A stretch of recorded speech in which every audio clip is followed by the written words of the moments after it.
Chapter 2. It was a sensation that was hard to explain. It was a gentle shaking, rhythmic. It was almost like a heartbeat, too unsettlingly like a heartbeat. Farah inspected the box even closer. She now saw that the wood seemed to have oil stains, or were they oil stains? Some looked far darker than they should be, and there was a deep red tone at the edges. The stains were grittier than oil and textured, reminding her of dried blood. "I want to play," Ahmad said, tugging at her sleeve. "Farah Apu, let's play." "Just a minute, okay?" Farah said. Her heart knocked around in her chest. "What's with the funny face, Farah?" Essie asked. Farah turned to her friends. Alex, quiet, though with a wrinkle of curiosity between his brows, and Essie, head cocked to one side so that her red curls cascaded over her shoulder. "I can feel the box move." "What?" Alice asked. "Like an earthquake or someone's heartbeat." "You felt someone's heartbeat? Inside there?" Essie asked. Farah handed the wooden box to Essie. "1 moment, 2. Essie's eyes got big and her back straightened. "What was that?" "See?" Farah exclaimed, a rush of relief sparking its way down to her toes. She wasn't imagining it. There was definitely something weird going on. Essie gave the box to Alex. 1 moment, 2. Alex's eyes bulged. "My turn!" Ahmad tried to push his way between them as he stretched out a formidable arm. "Sorry, Ahmad, big kid stuff," Essie said, making eyes at Farah. "I am a big kid. I'm 7 1/4. Ahmad's lip protruded, wobbling dangerously. "Please, not now, Ahmad," Farah said. She furrowed her brow, her fingers tracking the elusive pulse of the box. 1 beat, 2. Ahmad violently tossed himself forward over Essie's outstretched arm. "Ahmad!" Farah shouted, though it was too late. Ahmad had already seized the box from between her hands. "Got you!" bellowed Essie, leaping forward and narrowly grasping Ahmad's shin with the tip of her fingers. Ahmad kicked and flailed, losing his grip on the box, which clattered to the floor. "Don't play without me!" he cried. "Sorry, Chukku. We'll play more marbles later." Ahmad scowled, sticking out his tongue at her. Farah hated saying no to him, especially in front of other people. Big tears welled in his brown eyes. "It's my turn to have fun with my friends, okay?" Farah said. "It's not fair! I never get to have any friends." "I'll come play with you in a little bit." A fat tear ran down Ahmad's flushed cheek. She wiped it away with a kiss. He rushed off, slamming the door behind him. "Don't be a sore loser, kid," Essie called after him. Farah flashed her a look. "What?" Essie said. "Let's go to my room in case he comes back." Farah juggled the game in her hands and headed out the door. "Fancy place," Alex said as they walked through the hall to her room. Farah's new house did feel fancy. "Thanks," Farah mumbled, feeling oddly embarrassed. She hadn't wanted to move into this new place, fancy or not. This place felt oversized and empty. It made Farah feel lonely. Their family's home in Queens was maybe half the size, but it never felt cramped. In Farah's mind, it had been exactly enough room for living. But as it turned out, though, on the Upper East Side, you didn't call it home until even the smallest teaspoon in the silverware drawer had elbow room, if teaspoons needed proper elbow room. Essie and Alex lumbered in behind her before closing the door. "Ahmad might tell my mom we're up here now and that he's mad, so let's play quickly, and I'll go do something with him afterward." Farah unlatched the wooden box and unpacked the unusual contents on the floor in front of her bed. They looked old-fashioned, too. There was a game board cover etched in golden symbols, lions, spiders, camels, and some figures too faded to identify, and 100 or so colorful mechanical cubes, almost iridescent with their multi-painted sides glistening in the light. There was a small wooden pier, rectangular, with 6 beams extending as support, and chunks of jewel-toned glass, like pieces of a stained glass window. 4 game avatars made of clay, and a little burlap sacks, which Alex rolled between his fingers, looking puzzled. "They're heavy," he said, and Essie took one from him. "He's right," she said before loosening the tie and peeking inside. "It's full of sand." "This is so bizarre."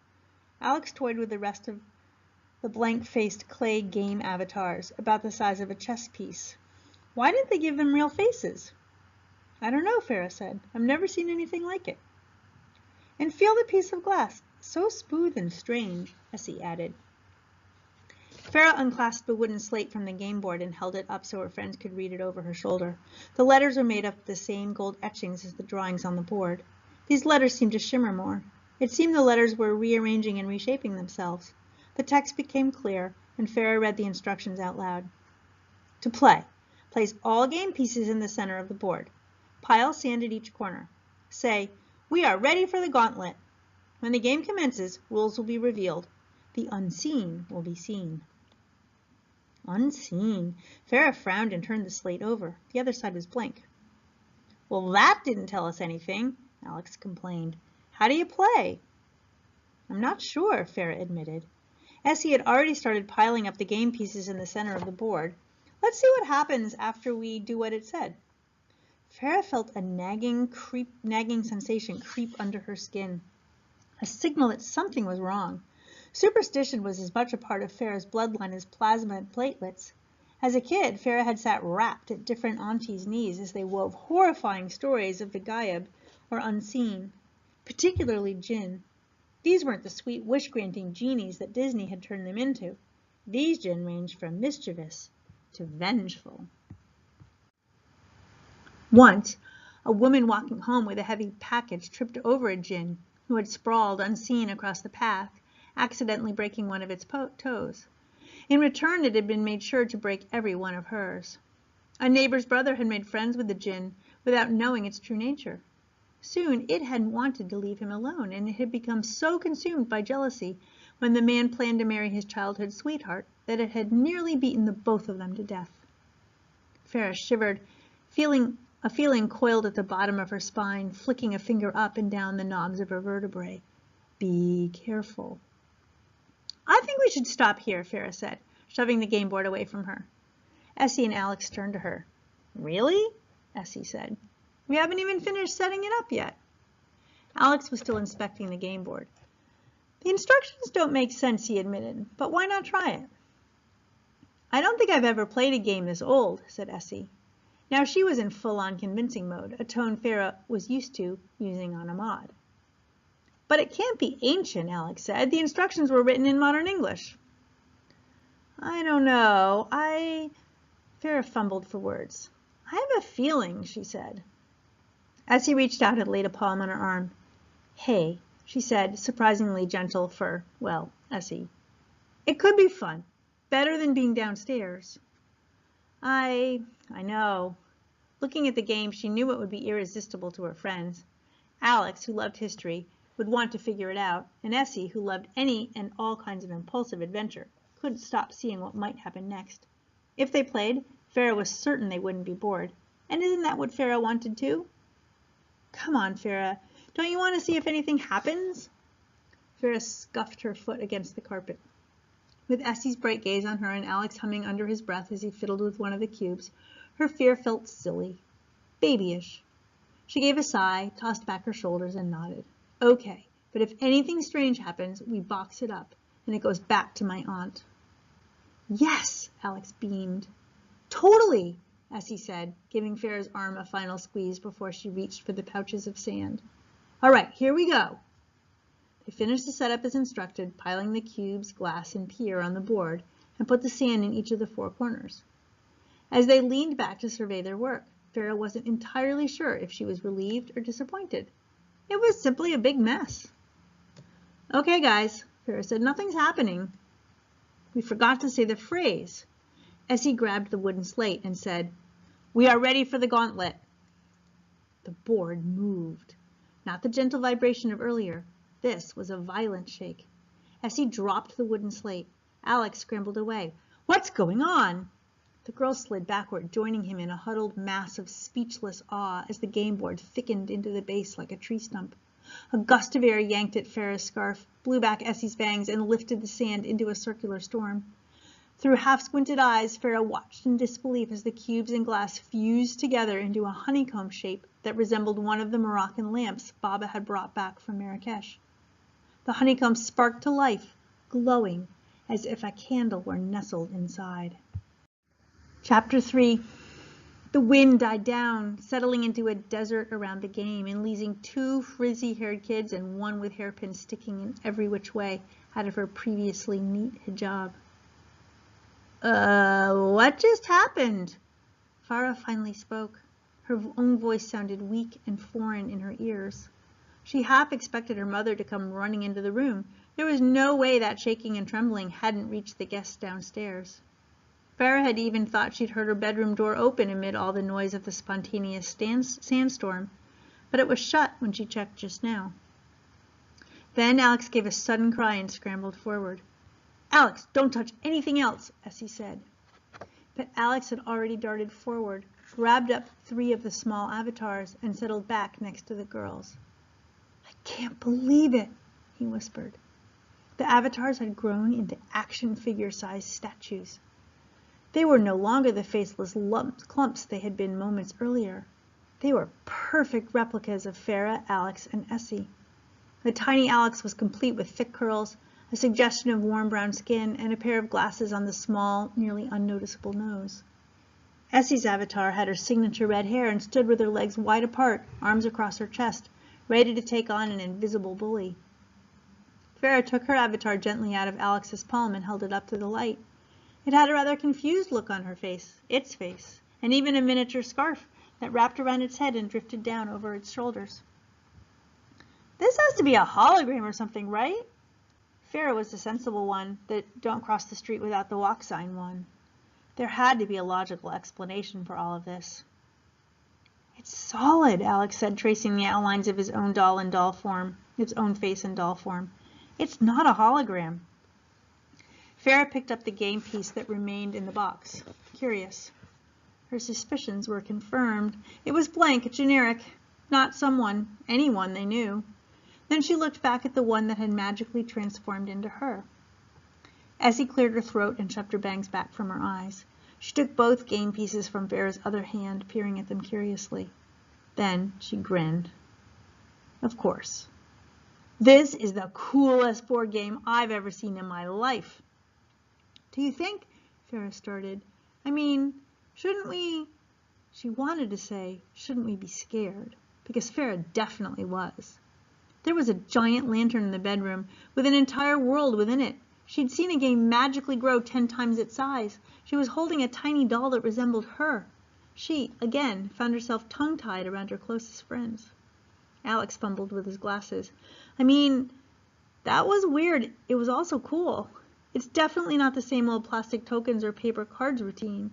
There's probably a reasonable explanation for it." He turned to Farah. "Your aunt gave it to you, so it must be okay, right?" Farah pinched the bridge of her nose, the way her father would when one of his brothers decided the family wasn't going to celebrate Eid with the rest of the family after all. "Fine, fine. If my brother comes in here, though, we're stopping. I don't want him anywhere near this thing." "Deal!" Essie and Alex chorused.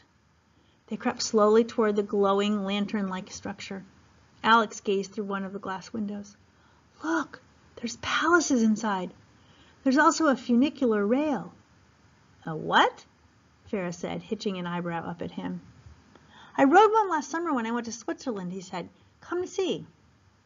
Farah peered into a window and saw several layers of stunning palaces that reminded her of the time her family had gone on a trip to Rajasthan, an Indian state known for its desert and ancient sand-swept buildings, distinctive with their multiple spires and arches and intricately carved hollies. "It's beautiful. There's even a glowing minaret in the center." "What are we supposed to do now?" Essie asked. "Guys," Alex said, "the slate's words have changed." "What does it say?" Farah said. Alex cleared his throat and began to read. "The architect welcomes you to the Gauntlet. Your mission? Dismantle the city of Paheli. Warning, your team must complete each challenge presented. Win one and that area will turn to sand. Ready? Hold your game piece and walk into the board. Repeat your intention. I am ready for the Gauntlet." Paheli, Farah repeated, letting the word tingle on her tongue. She remembered seeing the word on a stack of Bollywood DVDs her ma had borrowed from the local halal meat market. "A riddle," her mother had explained, "a question that needs to be answered." Interesting. Essie took the slate from Alex. Is that it? What happens if we don't win a challenge? It doesn't say, Alex said. Farah grabbed the slate from him, turning it over, willing it to reveal more.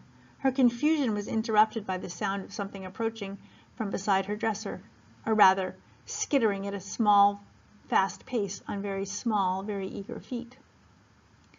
Ahmad, Farah hollered, what are you doing in here?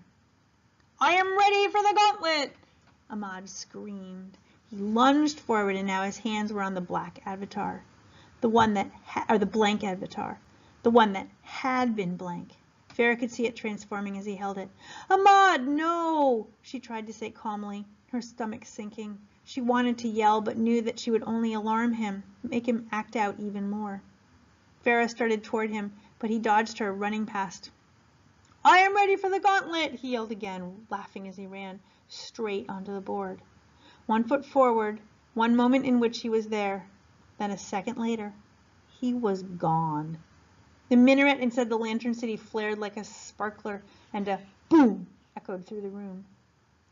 Farah could do nothing except look at the empty space where her baby brother had been less than a moment ago, and at the new message on the wooden slate in her hands. The game has begun.